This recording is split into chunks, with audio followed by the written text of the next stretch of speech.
Olá pessoal de Sociologia, nós vamos falar hoje em dois clássicos da Sociologia, Durkheim e Karl Marx.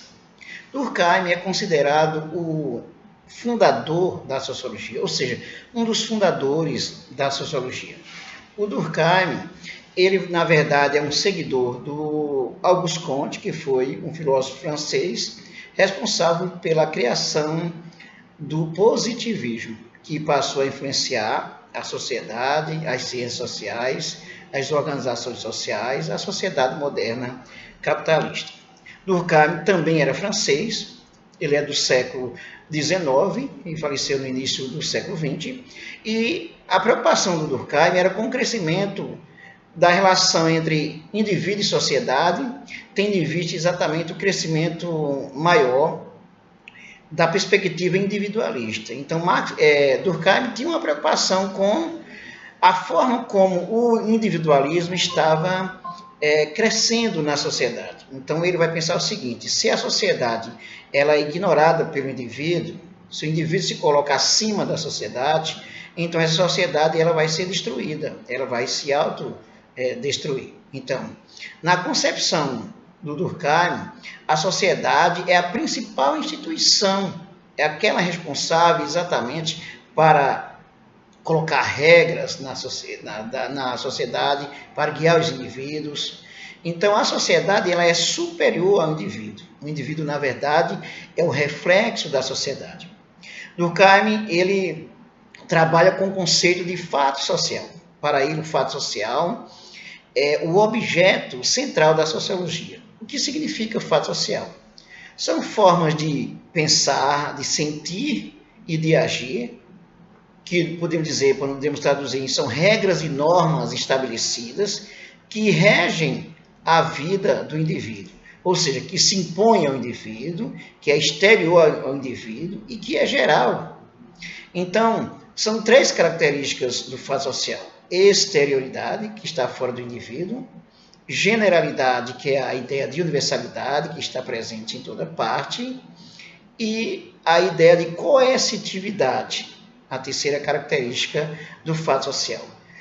O que é coercitividade? É a pressão que a sociedade exerce sobre o indivíduo. Por exemplo, a gente utiliza roupa na nossa sociedade moderna, há sociedades que não utilizam. Como nós utilizamos roupa, nós utilizamos do ponto de vista estético e também para se proteger do frio ou do calor. Então, na nossa sociedade moderna, racional, se o indivíduo não usa roupa, ele pode ser punido. Então, significa que é uma pressão da sociedade. Mas essa pressão da sociedade sobre o indivíduo se também pode ser vista a partir de outras perspectivas. Por exemplo, se você está estudando por quê? Existe uma pressão do mercado, existe uma pressão da sociedade. Então, Durkheim ele fazia uma análise da sociedade considerando a sociedade como um grande organismo onde as partes são interdependentes. Por isso que ele vai ser o teórico das instituições, o teórico das regras sociais, o teórico que vai influenciar a organização da sociedade capitalista. A sua principal ideia é traduzida no que se pode chamar de funcionalismo, ou seja, uma metodologia funcionalista, que considera a função, as partes que estão presentes na sociedade, onde cada parte é independente, cada parte depende da outra. Ou seja, cada indivíduo, ele está submetido à sociedade e ele precisa colaborar com essa sociedade. É exatamente nesse sentido de colaboração que o Durkheim considera a sociedade a partir do elo da solidariedade. A solidariedade significa o fato de colaborar com a sociedade. Não é solidariedade no sentido romântico ou religioso do termo, mas é solidariedade no sentido de fazer parte da sociedade e contribuir para o desenvolvimento dela, contribuindo com a sua parte. A solidariedade, na visão do Durkheim, pode ser mecânica, quando se baseia na tradição, nos sentimentos, nos costumes, e pode ser baseada na divisão do trabalho. as sociedades consideradas simples ou tradicionais, elas se regem pela solidariedade mecânica. Por exemplo, as sociedades indígenas, elas não precisam da organização do Estado, da burocracia. Elas se baseiam nos valores, nas regras, nas tradições, no respeito aos mais velhos. Já na sociedade ocidental, marcada pelo mercado, pela divisão de trabalho, a maneira de ser solidário é exatamente se colocar à disposição para participação, colaborar cada um com a sua parte. Por exemplo, o professor faz a sua parte, o aluno faz a sua parte, o padeiro faz a sua parte. Então, cada um fazendo sua parte, cada um está cumprindo com a sua função, está contribuindo para o desenvolvimento, a perpetuidade, a reprodução da sociedade. Então, são essas as ideias básicas do Durkheim sobre a análise, a forma de analisar a sociedade. Durkheim também trabalha com o conceito de normal e de anomia. A anomia significa ausência de regras, ou podemos até também traduzir como a existência de regras que, na verdade, não são consideradas, são ignoradas pelos indivíduos. É como se fosse um estado também de anomia.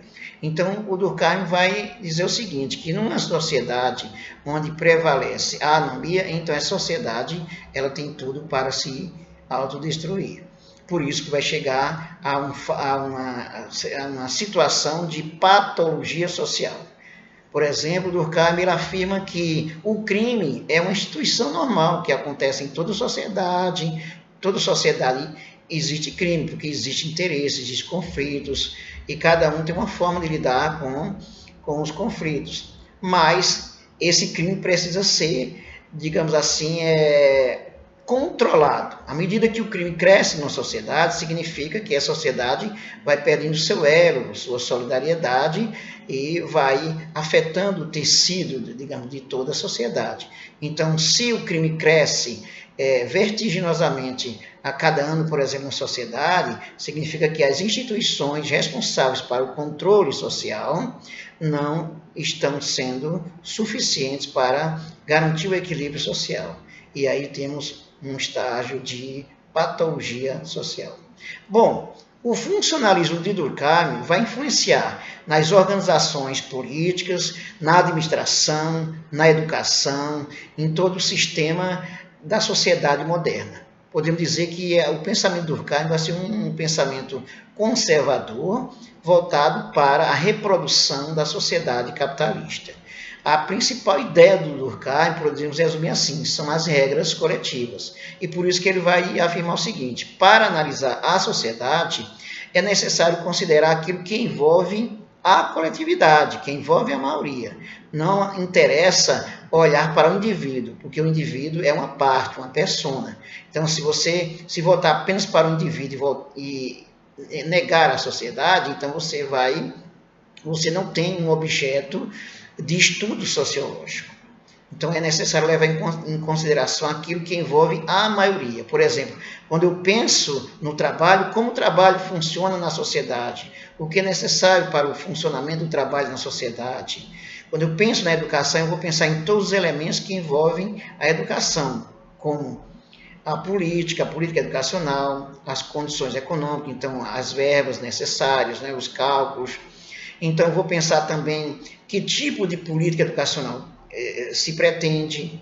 Então, aí nós temos aspectos ideológicos, tem que levar em conta os aspectos culturais. Então, a educação, ela apresenta vários fatores e que para compreender a educação, analisar a educação numa cidade, por exemplo, é necessário considerar quais os fatores que estão interagindo, que fazem com que a educação se apresente de uma forma na sociedade. Bom, esses são os principais aspectos da teoria funcionalista de Durkheim. Sobre Karl Marx, nós temos, por exemplo, uma visão crítica da sociedade capitalista. Marx analisa a sociedade considerando como o trabalho ele acontece na sociedade capitalista e quais as relações que estão presentes a partir do trabalho, como se dá as relações de produção. Tudo gira em torno do trabalho, em torno da economia, em torno da infraestrutura, a base da sociedade. Então, Marx ele foi um teórico crítico do sistema capitalista porque ele analisou como o capitalismo se organiza, se apresenta na sociedade e qual a base para a sua continuidade.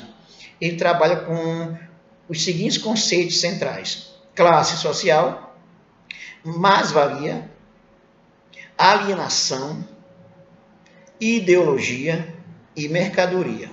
A classe social significa um grupo de pessoas que tem uma afinidade a partir das suas condições econômicas e por isso vão, digamos assim, ir para determinados lugares em comuns, vão ter valores comuns, por isso que é fácil identificar a diferença entre o rico e o pobre, porque a partir das condições econômicas você tem uma apresentação diferente de cada um. O conceito de classe social ele vai ser estendido para a análise da sociedade capitalista, considerando que no capitalismo nós temos duas classes fundamentais. O capitalista, que é o dono dos meios de produção, e o trabalhador, que tem apenas a mão de obra para vender. E por isso nós temos uma sociedade baseada no conflito, porque o capitalista se mantém explorando o trabalhador e o trabalhador luta para garantir sua sobrevivência.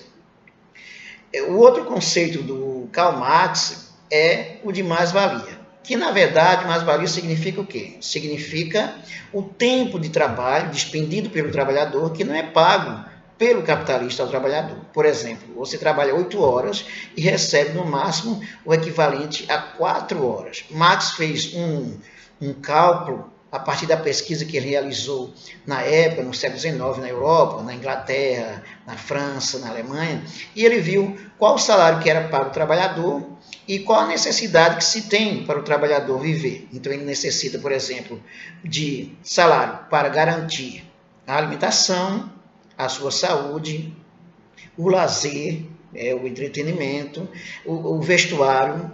Então, se o salário ele é pago que não dá conta disso, então você tem uma situação de exploração. E se o trabalhador trabalha, por exemplo, 8 horas e recebe apenas o equivalente a 4 horas, então você tem aí uma mais-valia relativa. A partir do momento que o trabalhador trabalha mais, por exemplo, 8 horas, é obrigado a produzir mais nessas 8 horas, então você vai ter aí uma mais-valia absoluta. O outro conceito do Karl Marx é o de mercadoria. A mercadoria, na verdade, é aquilo que é objeto de compra e venda. Toda a sociedade capitalista é um grande mercado e o próprio trabalhador se transforma numa mercadoria.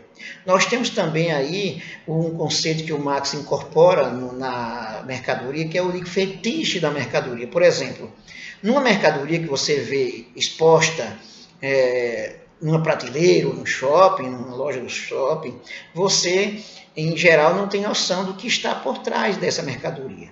E o que representa aquela mercadoria para a sociedade, para o indivíduo, é exatamente o que está presente no fetiche. Por exemplo, uma roupa de marca, como a marca, digamos assim, a Lacoste, significa que você pertence a uma classe social, que você tem uma condição.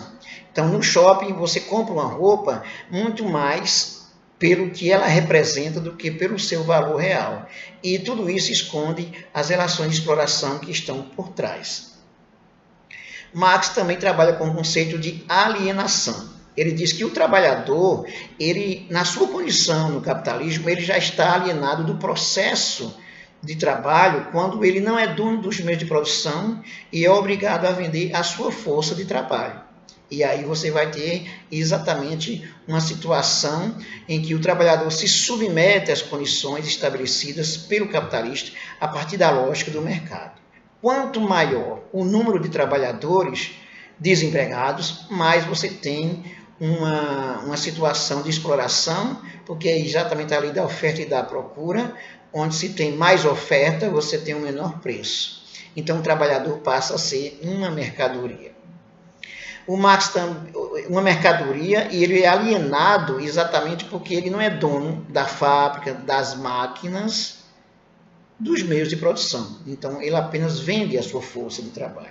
O conceito de alienação também pode se estender à condição política. O trabalhador, muitas vezes, na luta pela sobrevivência, ele não tem condição nem de pensar exatamente o que está à sua volta. Então ele é alienado do processo e por isso que muitas vezes ele passa até a defender o patrão para defender o seu emprego, sem levar em conta que está sendo explorado. Ele leva em conta mais porque ele precisa.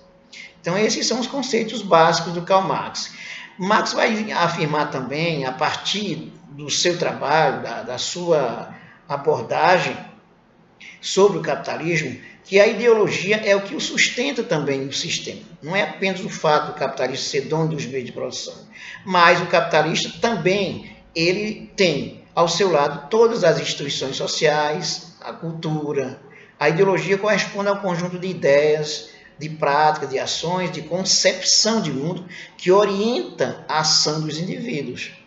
Então, o capitalista, por exemplo, ele vai ter uma maneira de mostrar-se para a sociedade que vai mascarar a realidade, esconder, por exemplo, a exploração, que é a base do capitalismo. Portanto, esses são os conceitos básicos do Karl Marx. Espero que tenha ajudado vocês a compreender as principais ideias do Marx. Até lá.